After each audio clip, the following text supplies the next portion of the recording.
آج ہم ایک ایسے معاملے پر بات کریں گے جس نے دنیا بھر کی دفاعی حکمت عملیوں کی بنیادیں ہلا کر رکھ دی ہیں۔ آپ نے شاید خبریں دیکھی ہوں گی، لیکن آج ہم اس کی تہہ تک جائیں گے۔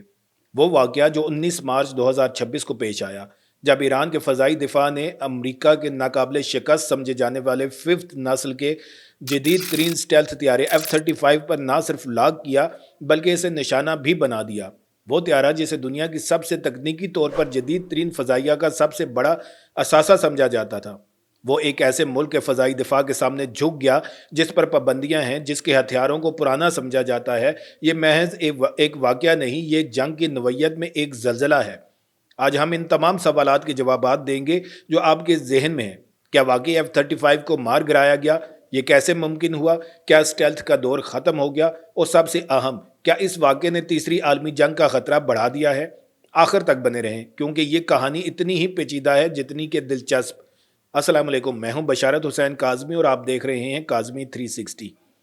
امریکی ذرائع کے مطابق F-35 طیارہ ایرانی فائر کی زد میں آ گیا اور اسے ایک علاقائی اڈے پر ہنگامی لینڈنگ کرنا پڑی۔ ایرانی انقلابی گارڈ کور نے تو یہاں تک دعویٰ کیا کہ ان کے فضائی دفاع نے اس طیارے کو مکمل طور پر لاگ کیا، ٹریک کیا، نشانہ بنایا اور اسے نقصان پہنچایا۔ اب یہاں اہم بات یہ ہے کہ اس واقعے کی اہمیت اس بات میں نہیں ہے کہ طیارہ تباہ ہوا یا نہیں، بلکہ اس بات میں ہے کہ ایران کا مربوط فضائی دفاعی نظام ایک ففتھ نسل کے اسٹیلتھ طیارے کے خلاف ایک مکمل انگیجمنٹ چین مکمل کرنے میں کامیاب ہو گیا۔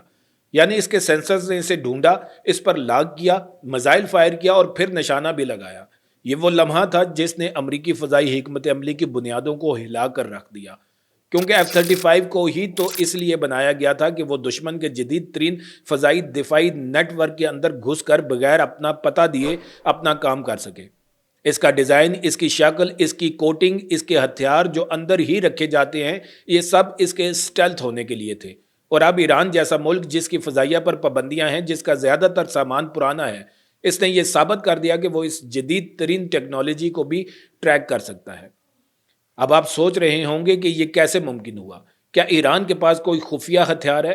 دراصل بات یہ ہے کہ جدید فضائی دفاعی نظام صرف ایک ریڈار پر منحصر نہیں ہوتے۔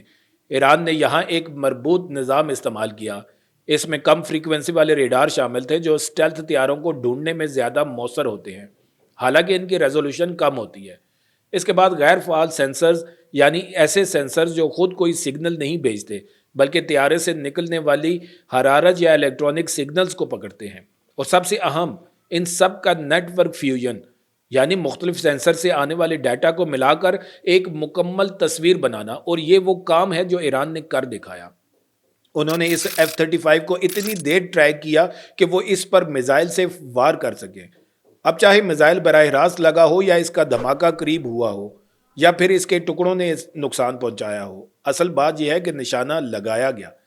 یہ وہ طیارہ تھا جو پہلے جھپٹے گا، ایرانی سطح سے فضا میں مار کرنے والے میزائل سسٹمز کو خاموش کرے گا اور پھر پرانے طیاروں جیسے F-15 یا F-16 کے لیے راستہ بنائے گا۔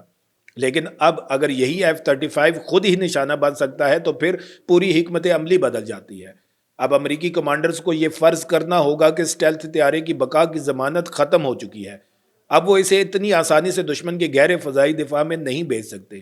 اس کا مطلب ہے کہ اب وہ پرانے اور محفوظ طریقے کی طرف لوٹیں گے، جیسے سٹینڈ آف وارفیئر، یعنی دشمن کے فضائی دفاع کی حد سے باہر رہ کر لمبی دوری سے مار کرنے والے ہتھیاروں سے حملہ کرنا۔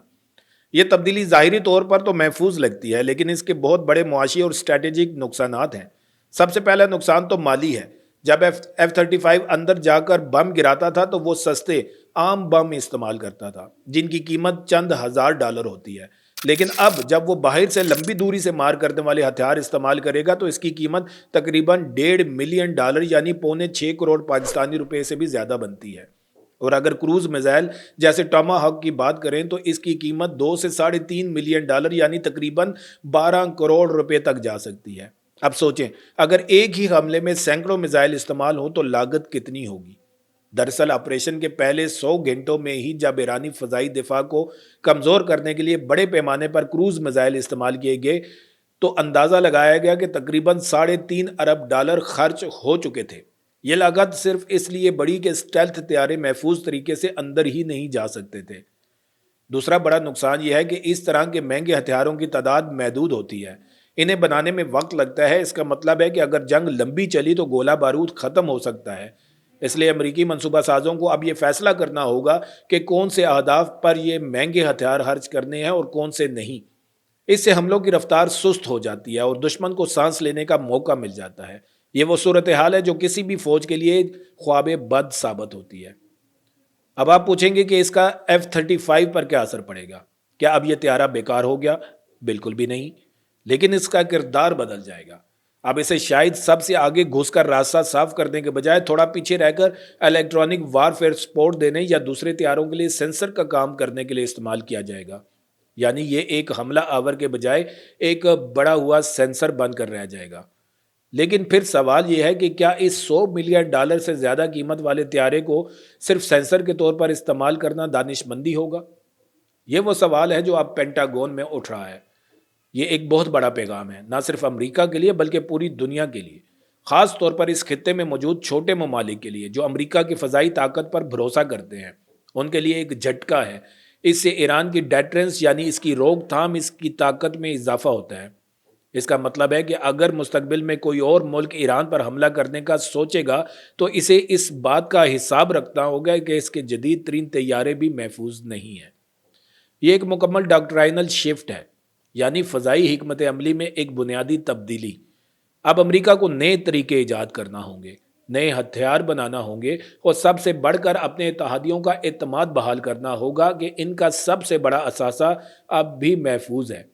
چین اور روس جیسے ممالک جن کے پاس خود بھی بہت جدید اسٹیلتھ طیارے ہیں، وہ اس واقعے کو بہت غور سے دیکھ رہے ہوں گے۔ اس واقعے سے وہ سیکھ رہے ہیں کہ ان کے اپنے اسٹیلتھ طیارے جیسے کہ چین کا J-20 یا روس کا Su-57 کس طرح خطرے میں پڑ سکتے ہیں۔ لیکن اس سے بھی بڑھ کر وہ یہ دیکھ رہے ہیں کہ امریکہ کا سب سے بڑا ہتھیار جو اس کی طاقت کا مرکز تھا، اب کس طرح غیر یقینی صورتحال کا شکار ہو گیا ہے۔ اس سے دنیا میں طاقت کے توازن پر گہرے اثرات مرتب ہوں گے۔ اور آخری بات، اس واقعے نے ایک بار پھر اس بات کو اجاگر کیا ہے کہ جدید جنگ میں صرف ٹیکنالوجی ہی نہیں بلکہ حکمت عملی، انٹیلیجنس اور سب سے بڑھ کر وسائل کا کردار کتنا اہم ہے۔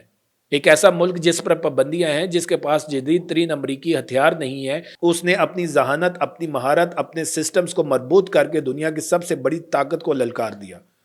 یہ ہم سب کے لیے ایک سبق ہے کہ جنگ کے میدان میں کوئی بھی چیز مکمل طور پر ناقابل شکست نہیں ہوتی۔ تو دوستو، یہ تھی آج کی ویڈیو جس میں ہم نے آپ کو بتایا کہ کیسے ایران کے فضائی دفاع نے امریکی F-35 کو نشانہ بنایا، اس کے کیا معنی ہیں اور اس سے دنیا کی فضائی حکمت عملی کیسے بدل رہی ہے۔ میں جانتا ہوں کہ آپ کے ذہن میں بہت سے سوال ہوں گے۔ کیا یہ واقعہ تیسری عالمی جنگ کا سبب بن سکتا ہے؟ کیا امریکہ اس کا جواب دے گا؟ اور کیا اب اسٹیلتھ طیاروں کا مستقبل خطرے میں ہے؟ تو اپنے سوالات اور رائے نیچے کمنٹس میں ضرور لکھیں۔ مجھے آپ کی رائے سن کر بہت خوشی ہوگی۔ ویڈیو کو لائک کریں اگر آپ کو یہ تجزیہ پسند آیا ہو، اور چینل کو سبسکرائب کرنا مت بھولیں تاکہ آپ کو ایسے ہی اہم اور تازہ ترین معلومات سب سے پہلے ملتی رہیں۔ اس ویڈیو کو آخر تک دیکھنے کا بہت شکریہ۔ پھر ملیں گے ایک نئی ویڈیو کے ساتھ۔ اللہ تعالیٰ آپ سب کا حامی و ناصر ہو۔ پاکستان زندہ باد۔